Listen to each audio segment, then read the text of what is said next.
జై శ్రీరామ. భారత్ మాతాకి జై. జై గురుదత్త. స్వామీజీ వారు ఏమన్నారంటే, తప్పిపోయినటువంటి కొడుకు నాకు దొరికారు అన్నారు.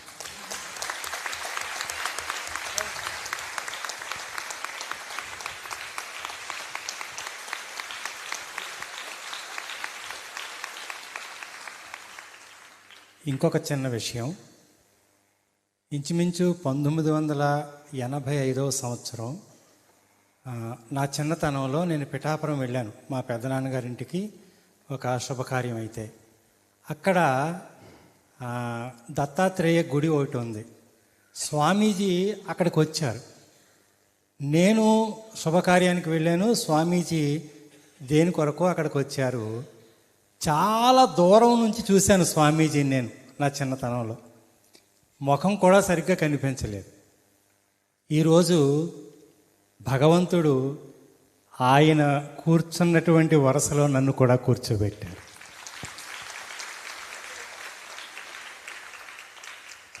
రెండవది, అసలు నేను ఈ స్థలానికి రావడానికి ముఖ్య కారకులు ఎవరంటే కరుణాకర సుగుణ గారు.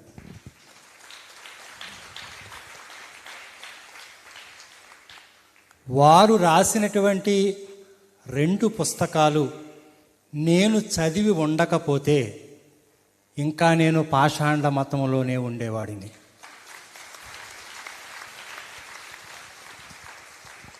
కొన్ని వేల మందిని నా యొక్క ప్రసంగాలతో మార్చాను నేను. అంత వాక్చాతుర్యం కలిగినటువంటి వాడను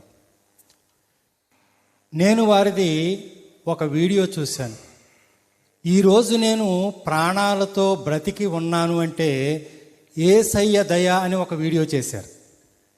ఇదేదో చాలా బాగుంది, మన ఉపవాస కోటాల్లో ఆయన పిలిచి సాక్ష్యం చెప్పిందాం, ఇంకా అద్భుతంగా మన యొక్క పరిచర్య కొనసాగుతుందని నేనేం చేశానంటే ఆ వీడియో చూడటం ప్రారంభించాను. నేను అనుకున్న దానికి ఆ వీడియోకి అసలు ఏం సంబంధం లేదు.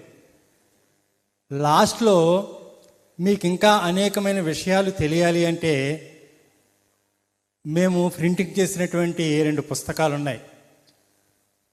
అది క్రొత్త నిబంధన ఒకటి, పాత నిబంధన ఒకటి. పాత నిబంధన నిజదేవుని స్వరూప స్వభావాలు, అంటే ఆయన యొక్క తత్వం ఎలా ఉంటుంది. క్రొత్త నిబంధన లోకము ఎరుగినటువంటి యేసు మరొక రూపం, అదర్ సైడ్ ఆఫ్ జీసస్. ఈ 2 పుస్తకాలు నేను 2020 సంవత్సరంలో శివశక్తి ఆఫీస్కి ఫోన్ చేసి ఆ బుక్స్ నేను తెప్పించుకున్నాను. కళ్యాణ్ గారు ఆ బుక్స్ పంపించారు, చట్లపల్లి కళ్యాణ్ గారు. 3.5 సంవత్సరాలు ఆ 2 పుస్తకాలు బైబిలు పక్కన పెట్టి చదివి నాలో నేనే తర్జన మర్జన పడిపోతూ ఉన్నాను. బైబిల్లో ఒక మాట ఉంటుంది, మీలో ఎవరికైనాను జ్ఞానము కొదువుగా ఉన్న ఎడల నన్ను అడగండి.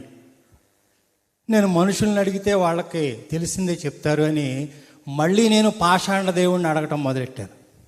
చప్పట్లు కొట్టాలి ఇక్కడ మీరు. ఏమన్నా నేను పాషాండ అడుగుతూ మొదలు పెడితే ఏమి సమాధానం లేదు. ఇదంతా కూడా పెద్ద బోగస్ అన్నమాట అని అనుకుని తర్వాత కరుణాకర్ గారికి ఫోన్ చేయటం జరిగింది. నేను ఆఫీస్కి రావడం జరిగింది. తర్వాత నేను గర్వాప్సీగా మారడం జరిగింది. నేను ఇప్పుడు హిందుత్వం కొరకు పనిచేస్తూ ఉన్నాను.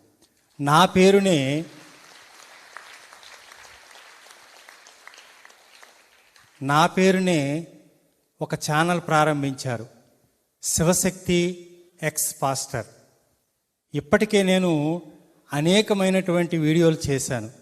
వారు ఏమన్నారంటే, ఆది కాండము మొదలుకొని ప్రకటన గ్రంథం వరకు ఉన్నది ఏంటో చెప్పండి అన్నారు. దాని మీద వీడియోలు చేస్తూ ఉన్నాను.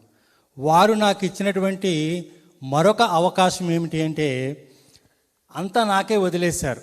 మీరు ఏం చెప్తారో, ఏం చదువుతారో, ఎలా చేస్తారో ప్రజల్లోకి మీరు వెళ్ళాలి అని నన్ను వదిలేశారు. నేను శివశక్తి ఆఫీసులో ఒక చక్కని లైబ్రరీ ఉంది. నాకు కావలసినటువంటి బుక్ తీసుకుని నేను చదువుకొని ప్రిపేర్ అవ్వడానికి వారు నన్ను ఇంకేమీ అడగరు. ఆయన ఏదో కంటెంట్ ప్రిపేర్ అవుతున్నారని నన్ను విడిచిపెట్టేశారు. నేను వీడియోలు చేస్తూ ఉన్నాను. నేను ఒక చిన్న పని చేస్తూ ఉన్నాను. ఏమిటంటే భగవద్గీత బైబిల్కి ఉన్నటువంటి తేడా, వ్యత్యాసం ఏమిటని నేనేం చేస్తున్నానంటే ప్రయత్నం చేస్తూ ఉన్నాను. నేను ఏదో ఒక రోజున చనిపోతాను భగవంతుడు ఇచ్చినటువంటి ఆయుష్ కాలంలో. జాతస్య హి ధ్రువో మృత్యు ధ్రువం జన్మం అమృతస్య చ తస్మాద్ పరిహార్యేర్థే నత్వం శోచితుమర్హసి నత్వం శోచితుమర్హసి. పుట్టిన వానికి మరణము తప్పదు, మరణించిన వానికి జన్మము తప్పదు. అనివార్యమగు ఈ విషయమును గూర్చి శోకింపతగదు. ఏదో ఒక రోజున చచ్చిపోతాను. కానీ నేను చనిపోయేలాగా భగవద్గీతకి బైబిల్కి ఉన్నటువంటి తేడా ఏంటో నేను ఒక బుక్ రెడీ చేయాలని నేనేం చేస్తున్నానంటే బుక్ రాస్తూ ఉన్నాను. అందులో ఆఖరి మాట, చివరి మాట. అందులో ప్రశ్నలు ఎలాగ ఉంటాయి అంటే, బైబిల్లో నాకు గొర్రె కావాలి, మేక కావాలి, దూడ కావాలి, పావురపు పిల్లలు కావాలి, నాకు బలి అర్పించాలి అని ఉంటుంది. బైబిల్ దేవుడు ఇది కోరుకున్నాడు. మరి భగవద్గీతలో భగవంతుడు ఏం కోరుకున్నాడు? పత్రం పుష్పం ఫలం తోయం యో మే భక్త్యా ప్రయక్షతి తదహం భక్తృపహృతం అస్నామి ప్రియతాత్మనః. ఇలాంటి శ్లోకాలు రాసి నాకు పత్రమైనను, పుష్పమైనను, ఫలమైనను, తోయమైనను ఏదో ఒకటి నువ్వు నాకు సమర్పిస్తే నిన్ను నేను అనుగ్రహిస్తాను. అక్కడ ఏం కావాలంటున్నాడు? గొర్రెలు కావాలి, మేకలు కావాలి, దూడలు కావాలి, పావురపు పిల్లలు కావాలంటున్నాడు.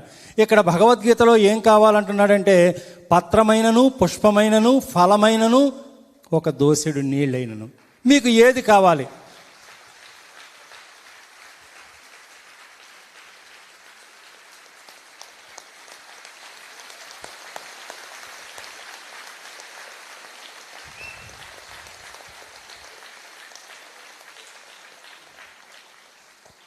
ఆఖరిగా ఒక్క మాట చెప్పి నేను కూర్చుంటాను.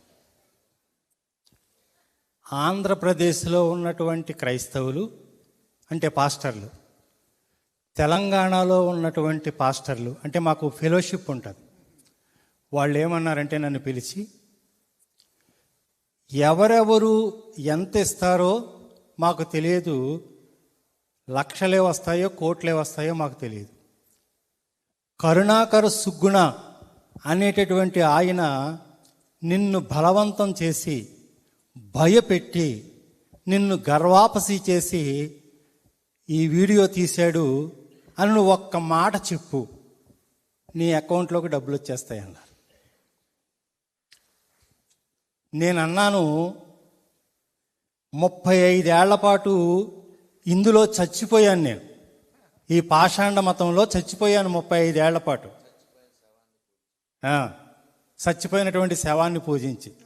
ఇప్పుడు భగవంతుడు కరుణాకర సుగుణ గారిలో ప్రవేశించి ఆయన చేత 2 పుస్తకాలు రాయించి అవి నాకు అందేటట్టుగా చేసి అవి నేను చదివి నా కళ్ళు తెరిచి నాకు మళ్ళీ నా ధర్మంలోనికి నేను రావడానికి ఆ భగవంతుడు ఇన్ని రకాలుగా ప్రయత్నం చేస్తే నేను డబ్బు కోసం మళ్ళీ చచ్చిపోనా అన్నాను.